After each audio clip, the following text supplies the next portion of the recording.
February, March time 1980. And we recorded about 3 singles, which was Confused Action, Plans for Today, and Nightmares we recorded towards the very end. That came out in January 81. I did at least 2, maybe 3 singles with the Reluctant Stereotypes and an album which was called The Label. Steve Edgson, who was a real good friend of mine, I really respected him. He's not only a great person, he was a great innovative clarinet player. Played not like any, and again a bit like the trombone. He was already doing on a clarinet, which I had already found was boring about a trombone on its own. Put something on it that you wouldn't generally hear on a trombone. He was doing the same thing with the clarinet. He was going through all sorts of like guitar pedals with all these weird sounds and effects on. And there's just a lead coming out these pedals straight into the desk. So I think what was the most interesting thing about the Reluctant Stereotypes, and again, you know, it's a uniqueness, was the fact that they featured on most of their tracks a clarinet, which was unheard of before and since, yet it worked really, really well. Playing with the Stereotypes, because Steve Edgson was a quirky guy and Paul Sampson was a talented guitarist, you know, and it just, you know, it's just one of them bands. When it was released, Warner Brothers got done for hyping of a big World in Action thing, and so we didn't just get any hype, we didn't get any promotion, and although we got A-listed on Radio 1 for a couple of weeks, the record didn't appear in the shops until about a month after that. They had to drop all the acts that they had at that time that hadn't had any success because of the fact that they had to start from like the slate clean, really, which is a bit annoying for us. I think when we went through that process and came to the end of it, and you know the records didn't become hits, WEA, who were very speculative about Stereotypes, again this is with experience and hindsight, I know that they would have just signed this band to see if it could become a hit machine. They were the only label that didn't have a two-tone band, and we were, you know, Stereotypes was a Coventry two-tone, well, two-tone inspired band, so it's like we'll have one of them and we'll throw the money at the wall, if it sticks we're away. But they invested no money in that group, they didn't promote it, they didn't market it, they did nothing. And so, unsurprisingly, it did nothing. I think the reason Reluctant Stereotypes end is because we actually did do a hell of a lot in a small space of time. And because we did a lot in a small space of time, we expected a lot in a small space of time. So we released 4 singles and an album. Somebody could research this, but I'm sure we probably did 250 gigs or whatever. And we'd done a couple of television appearances because we did Look Here with Toyah Willcox as well, and we'd had the airplay, and we thought that, and then two-tone started to die, the reggae sort of ska-y influenced music. I think at the time the transition of the band wanted to go, well, 2 of us wanted to go one way and Paul and Steve Edgson wanted to go another way, another direction, and that's when the band broke up. It got to the stage where, in my heart, I wasn't really into the music that was starting to appear in the mainstream, and I always had more of a love for the Beatles and bands that hammered out sort of thing. And I think we just felt that we can carry on and it just might get worse. So basically, it just kind of we all felt like going in a different direction. Well, I think they felt they tried it, it didn't work. They didn't want to be in that kind of a group anymore. They'd already started a new venture on the more kind of psychedelic inspired duo, Pink Umbrellas. And I think for Horizon, who were managing the group, it was just like, well, they wanted to wash their hands of it quickly as well. It's kind of, it hadn't worked, it hadn't turned into the cash cow they'd hoped it was going to be. So it's like, if they could persuade everybody to split and finish, then their involvement and their commitment to it was also written off. And so that was that really. It kind of ended that way. Paul and Steve wanted to go separately, and Tony, Colin and I walked out of the room, and I remember the guy saying, so what's happening now? And I was like, well, we'll carry on, we'll just form another band. I knew it was good. It was, but it was to actually get it recorded was an absolute triumph of the will, because the band were splitting apart, not talking to one another, not talking to Jerry, You know, Jerry was like, you know, had spent the past sort of like 3 years keeping 6 very different people together, and those 6 very different people all changing all the time, being, you know, becoming other things than they were when the band first started, when we had something in common. And so it was a real triumph of the will to get them all in the same place at the same time, playing this piece of music. And I think that kind of sense of despair and hopelessness came across in the way it was in the finished product. I thought it was absolutely amazing. I'd never heard anything like it before. Didn't know whether it was going to be the iconic piece of music that it ended up. It was scary as hell, sitting in my flat in Whitley, watching the news, you know, in July 1981, when Ghost Town was #1, and having it played in the background of all this, you know, riots in Toxteth and Bristol and London. It was really, you know, and I think people have said, you know, never has, you know, the pop music captured the time and been so prescient about, you know, about stuff, you know, about Britain. It was scary, but like, you know, a real compliment as well. Great piece of music. I loved Rico's solo in the extended 12-inch thing. It was the first time we ever done like a 12-inch version, which was like, okay, play the song now, but just keep playing at the end, and that solo. And I loved the fact that it was recorded in a basement in Leamington Spa on 8-track, when at this time everybody was going to Compass Point in Nassau and recording on 48-track and all this kind of stuff. No, we went right back to our roots, and it was mixed in John Collins's front room in Tottenham, you know, on 2 Revox reel-to-reel tape recorders. It was just totally lo-fi, and which was, I thought, was wonderful. Right back to that punk Channel 1 reggae roots. Cocked a snook at, you know, the current trends in overproduction and waste and sort of that sort of grandiose rubbish that punk rock kind of railed against, but was coming back into fashion. When you listen to the song, it kind of shows, like, it tells you that, like, Coventry was kind of struggling with getting jobs and stuff, like, so it's just kind of explaining that, but like as a song. The song reflected how Coventry was looked and felt at the time because of the loss of jobs, as all the factories, the car factories, had closed down, and it just reflected how Coventry was and how much, like, how bleak Coventry was, and that it felt, and it was, a ghost town. By the time we sort of reconvened to do Ghost Town, everybody had had their own little cliques and mindsets, and I think that's the Funboy 3 was, you know, sort of talked about between Neville, Limbaugh and Terry. Roddy was, you know, was going to do his solo stuff. I didn't know what the dickens I was going to do. I mean, I still had faith in Jerry, you know, because he was, you know, Ghost Town proved that, but it was very difficult for us to communicate with one another. As a fan of Coventry music, it was a dark day when I found out that the Specials were going to split, especially after Ghost Town had hit the #1 spot. But I hadn't realised then, but we in fact may have lost one great band, but we had now 2 more, with the Special AKA and of course the Funboy 3.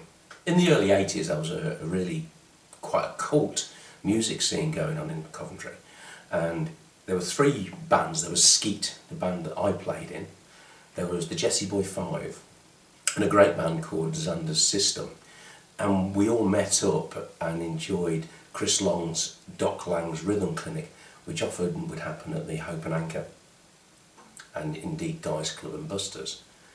But it was a real surprise to us one day when we were watching The Switch. This was the programme that took over after the first series of The Tube finished on Channel 4. And the Funboy 3 were on, playing The End by the Doors, and it was great to see our friend Toby Lyons from Xander System playing keyboard. What we hadn't realised though for the Funboy 3, that really was the end, and it was the formation of the Colourfield. Whilst that new great Coventry band were forming in the Colourfield, it was interesting that Special AKA was still going and had just produced probably one of Coventry's most important singles, Free Nelson Mandela. I think Free Nelson Mandela is one of those things which you can underestimate. I think particularly from somebody like myself who grew up around here and accepted the Specials as one of our local bands, I think we can really underestimate their global impact. Free Nelson Mandela, I think, is beyond an awful lot of pop music, probably beyond virtually all pop music, because it had an impact upon the actual world events. I think there's no doubt about it to my mind that although the South African apartheid regime didn't release Nelson Mandela because of this pop song, there's no doubt about it in Britain, prior to Jerry writing the song and then releasing it, I don't think very many people knew about Nelson Mandela. People even less knew about the issues around his imprisonment, and there was a general feeling that he kind of got overlooked a little bit. I think by this, public awareness was raised. As a result of the public awareness being raised, there was a sense of injustice that led to pressure on a government which at the time was not sympathetic towards his plight, and as a result they had to bend a bit. And as soon as that started happening, I think it started a public awareness push which eventually released him simply through awareness being raised. And I think that what subsequently happened, the fact that the great man himself clearly appreciated the gesture, was prepared to go on stage with Jerry Dammers and acknowledge it, the fact that they had that huge Mandela Day concert off the back of it, I think were all major things, and I don't think very many pop songs can say that. It's a great pop song. I know Jerry wrote it deliberately so as an anthem so it could be easily sung. I think it's a wonderful bit of songwriting. I think he's very overly modest in his attitude towards it, playing it down. I think he ought to be aware of it. I'm sure he's aware of it, he's just a very modest guy, but it's a wonderful record and it made an awful lot of difference. And I think if you had to choose one record which actually changed the world, possibly Nelson Mandela is the one. I picked this single because it was it brought out the message of free him. Not a lot of people knew that he'd been 22 years in captivity. It's all in the lyrics that Jerry Dammers wrote, and it was for a great cause, and it just spread the word and it went worldwide. And eventually he did get released, so it actually took part in his release, this single, so what an achievement.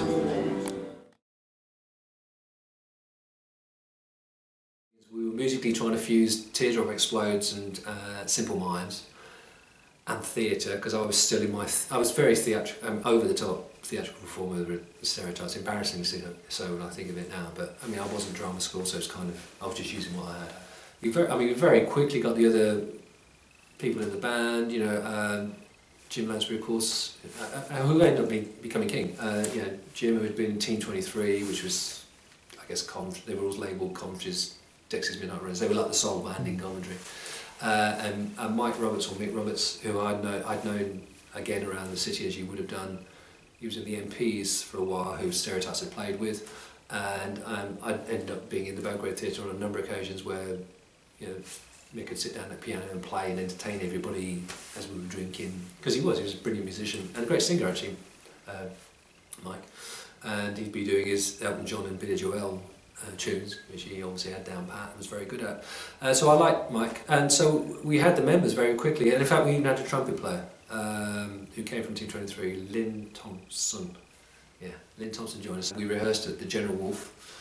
Ken Brown used to run the General Wolf and supported a lot of up-and-coming bands in the city for many years. He very generously gave us a room upstairs to rehearse in, which is where we spent a couple of months. And we put a set together and did these shows.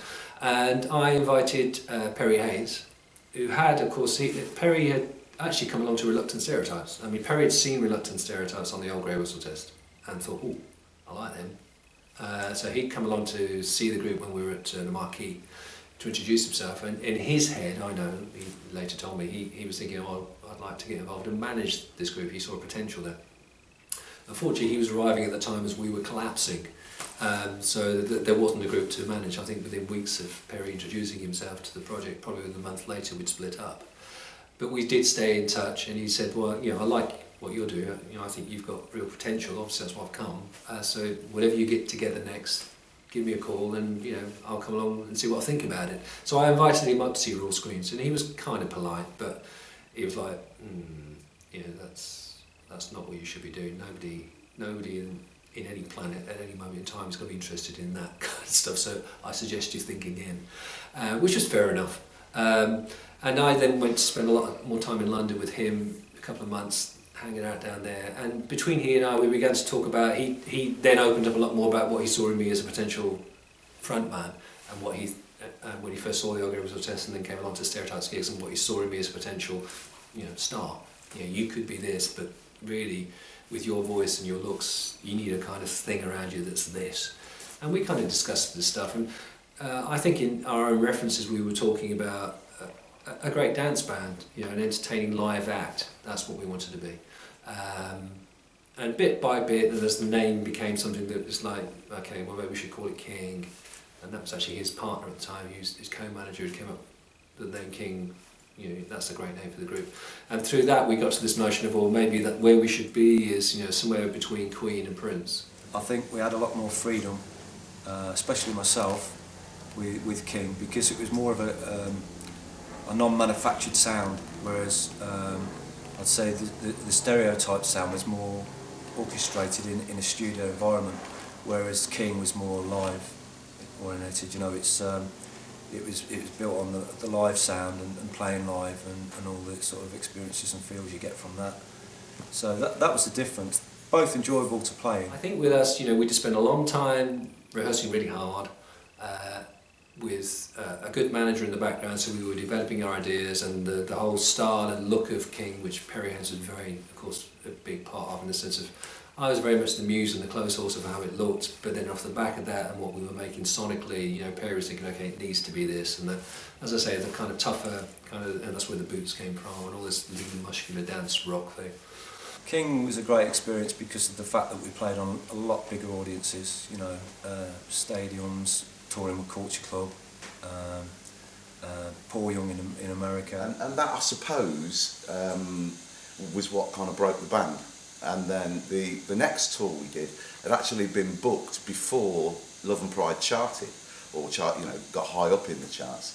So we were booked into kind of relatively small venues, but all of a sudden we were, we'd been on top of the pops. And that tour was fantastic. That was just ridiculous. We were playing 300 and 400 capacity venues that were absolutely jammed.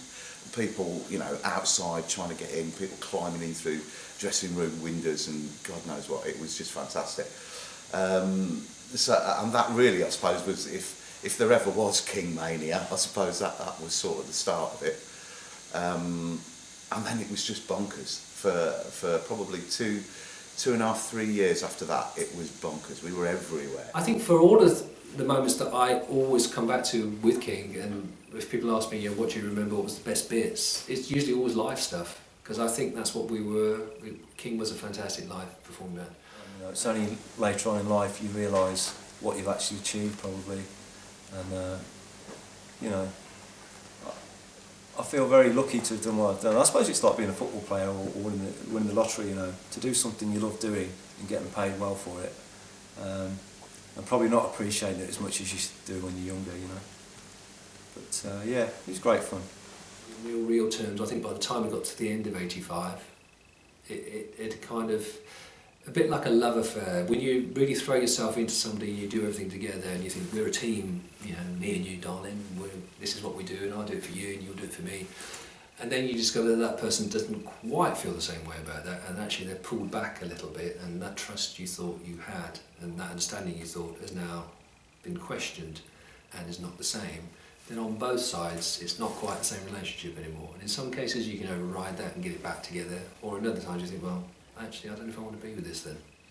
And I think that's what happened to us in real terms. I guess with the emergence of all the 80s, like Hysteria and festivals, it felt about right to sort of put ourselves back in the shop window, hopefully to be chosen, you know, up amongst the Rick Astleys and the Sonias of the world sort of thing.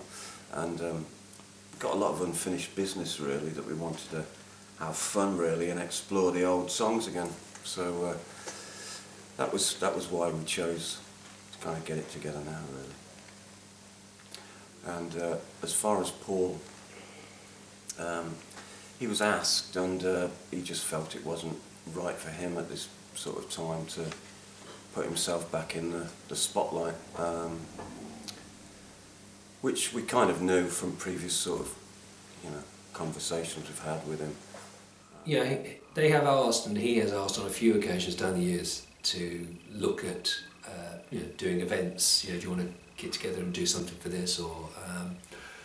And I've always said no, and it's mainly because it's not something I wanted to do. I think with the emergence of Tony Dangerfield now on vocals, it's given us a real edge and a positive move, you know, into recording new material for the future. But what is it? Is it the singer or is it the song? Is it, you know, what makes a band? I mean, if you ask 100 people what makes a band, you probably got 80, 90 different answers to that question. You know, it's oh, it's the front man, it's the songs, or it's the image, it's the drummer, it's the bass player. You know, but no, I mean, they are big boots to fill. And of course in 1987 Coventry City FC and of course the music scene became one. The year of the cup final, in the December before that, I actually had a feeling, just the way the feeling was going with the team, that we were going to win the cup the next year. And she told me this, didn't you? Yeah, I did. And I said to Steve, we're going to win the cup. I said, and I've got this. And then this song started to come in my head. And I said, we must go and put this down. And Steve looked at me as if I'd got 6 heads and thinking, you know, is she all there? So we did. We put this song down and we actually, you know... You put a lot of it down. Yeah, you a lot finished of it. The words, did you? You didn't. No, I didn't. I haven't got the whole... We had the hook line and we had Yeah. the idea of it and where it was going to go and everything else, but we didn't actually complete it. We just thought, well, there it is, you know, and if That's your ready instincts and are right, waiting. yeah, Yeah. that's it, it will work. Yeah. I sent it to EMI, and a guy, a legend at EMI, and people who know the music business will know Vic Lanza. He was a really, you know, sort of big executive there, and spoke to him on the phone and sent him the song. He listened to it, he rang, he said, I think the song's great, but we've had the accountants look at the gates that Coventry City gets, and to be honest, it's not something that we would get involved with. So, you know, good luck with it, but it's not for us. So that was the end of that.